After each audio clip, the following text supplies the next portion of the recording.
Durante os anos 80 e 90, o Brasil viveu uma das lendas urbanas mais estranhas e persistentes da cultura popular. Uma história que começou em brinquedos infantis, mas terminou em medo coletivo, desconfiança e imaginação fora de controle. Tudo girava em torno de um personagem aparentemente inocente, o Fofão. Para muitas crianças da época, ele era apenas um personagem de televisão engraçado e carismático, mas para outras, havia algo desconfortável nele. Algo difícil de explicar. O rosto estranho, as bochechas exageradas, o sorriso incomum e aquele olhar parado criavam uma sensação estranha que muita gente sentia, mesmo sem entender exatamente o motivo. E então surgiu o boato. Um rumor começou a circular de escola em escola, de bairro em bairro, muito antes da internet existir da forma como conhecemos hoje. Diziam que dentro do boneco do Fofão existia uma faca. Alguns falavam em punhal, outros diziam que era uma adaga amaldiçoada. E quanto mais a história se espalhava, mais assustadora ela ficava. O mais impressionante é que milhares de pessoas acreditaram. Pais começaram a abrir os brinquedos dentro de casa. Crianças tinham medo de dormir perto do boneco. Algumas chegaram a jogar o brinquedo fora, e em pouco tempo aquilo deixou de ser apenas um boato infantil, e virou praticamente uma histeria coletiva. Mas para entender por que essa história ficou tão forte,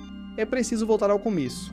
O personagem foi criado e interpretado por Orival Pessini, um artista brasileiro conhecido por criar personagens infantis marcantes. O Fofão apareceu na televisão brasileira no fim dos anos 70 e rapidamente se tornou extremamente popular entre as crianças. Ele participava de programas infantis, fazia comerciais, aparecia em brinquedos e virou um fenômeno de marketing. Naquela época, programas voltados para crianças tinham um impacto enorme na cultura popular brasileira, e poucos personagens eram tão reconhecidos quanto o Fofão. Mas existia um detalhe importante: mesmo sendo um personagem infantil, o visual dele sempre dividiu opiniões. Enquanto algumas crianças adoravam o personagem, outras achavam sua aparência perturbadora. E isso não aconteceu por acaso. Hoje existe um conceito psicológico conhecido como Vale da Estranheza.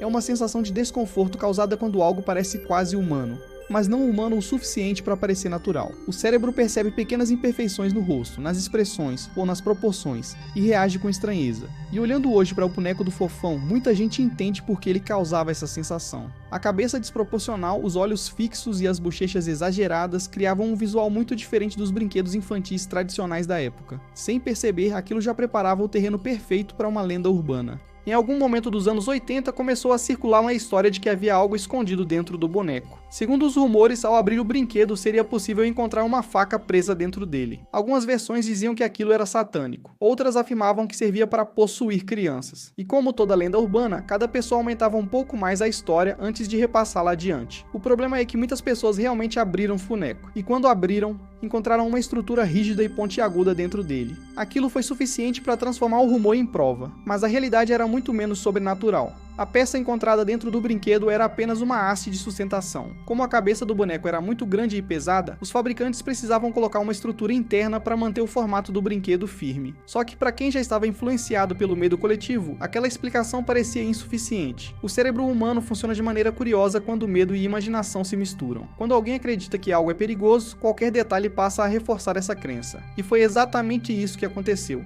O mais fascinante nessa história é que ela viralizou em uma época sem redes sociais. Não existia WhatsApp, não existia TikTok, não existia YouTube. Mesmo assim, praticamente o Brasil inteiro ouviu falar da lenda do boneco do Fofão. Isso mostra como o medo sempre encontrou maneiras de se espalhar. As histórias passavam de pessoa para pessoa, principalmente entre crianças. E como crianças tendem a misturar imaginação com realidade, o rumor cresceu rapidamente. Cada escola tinha uma versão diferente da história. Algumas pessoas juravam ter visto a faca. Outras diziam conhecer alguém que encontrou algo pior dentro do boneco. Com o tempo, a história deixou de depender de provas. Ela passou a sobreviver através da repetição. E esse talvez seja o mecanismo mais poderoso de qualquer lenda urbana. Quando algo é repetido vezes suficientes, começa a parecer verdadeiro. Hoje, olhando de fora, pode parecer absurdo, mas existe uma explicação psicológica muito forte para isso. O ser humano tem tendência natural a buscar padrões e significados, especialmente em situações de medo ou incerteza. Quando muitas pessoas ao redor acreditam em algo, nosso cérebro automaticamente reduz a resistência. Isso é chamado de validação social. Se todos dizem que existe algo estranho naquele boneco, então talvez exista mesmo. Além disso, o contexto da época ajudava muito. Durante os anos 80 e 90, várias histórias envolvendo satanismo, mensagens escondidas e objetos amaldiçoados circulavam constantemente no imaginário popular brasileiro. O boneco do Fofão acabou entrando exatamente nesse cenário, e como seu visual já causava desconforto, o medo encontrou um alvo perfeito. Talvez a parte mais interessante dessa história seja perceber que a lenda nunca precisou fazer sentido para sobreviver, porque o medo não depende totalmente de lógica, ele depende de sensação, e a sensação causada pelo boneco era suficiente para alimentar a imaginação coletiva por anos. Até hoje, décadas depois, muita gente ainda lembra da história imediatamente quando vê uma foto do brinquedo. Algumas pessoas riem, outras sentem desconforto real. Isso mostra como certas lendas deixam marcas profundas na memória cultural. O caso do boneco do Fofão não foi apenas uma história assustadora dos anos 80. Ele foi um exemplo perfeito de como medo, imaginação e influência coletiva podem transformar algo comum em um fenômeno quase sobrenatural. E talvez o mais curioso seja perceber que mesmo hoje, em uma era cheia de tecnologia e informação, histórias parecidas continuam surgindo, porque no fim, o ser humano sempre terá medo daquilo que não consegue explicar completamente. Ficamos por aqui, galera, e deixe sua opinião nos comentários. E me digam também qual próximo tema vocês gostariam de ver aqui no canal. Até a próxima. Tchau!